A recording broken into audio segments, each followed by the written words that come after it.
तेरे बाप ने दिया है सब ले ले, आप चली जाए यहाँ से, कोनो मतलब हो। लेकिन आंख में आंसू और सीमा रोने लगल, गोड़ पकड़ के विधा बड़ा मारने की जगह पर पहुंचे थे, बड़ी विशेष ध्यान आपको किया। रोने लगल का है,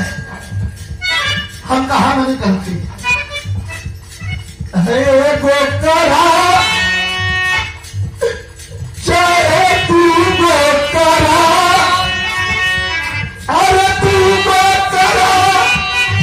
चाहे चार करा, अरे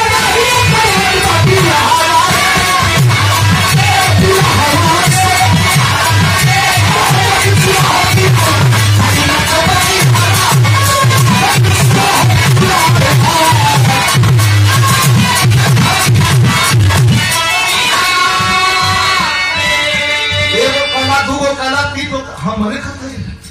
हम कहा जा, हम तो आर दिया होती है ले का फिर बढ़ल घुसाता का सुना मेरा औरत तेरे मैनेज करी है का कहबा कर सेवा दूसरे की तारा करीता और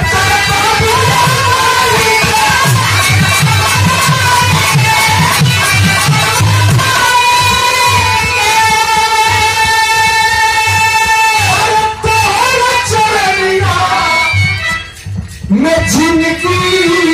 पितई में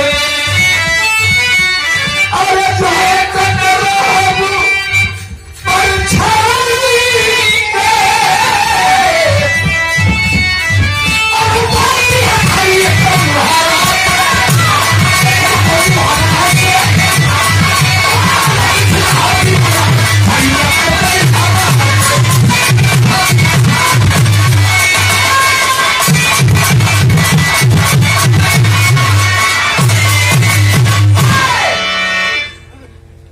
भाई हमारी तुम्हारा मुझे से बोल दिया हम बाबू माई का सेवा करत,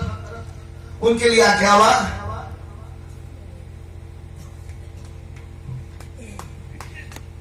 हमारे इंद्रजीत मुन्ना की ओर से पुरस्कार सुबह से बात बचवा के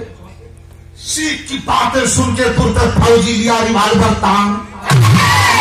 लाइसेंस पिस्टल कहे मारा टम टम दो गोली नदियों में चले डर के मारे सहनी सीमा नहीं है भागल लेके जान ध्यान दिया तो नहीं बहुत बिरहा सुन ले हुई है। लड़की बेचारी डर के मारे जान का डर की थी ना, वो तो साड़ी वड़ी बदल दे रहा है।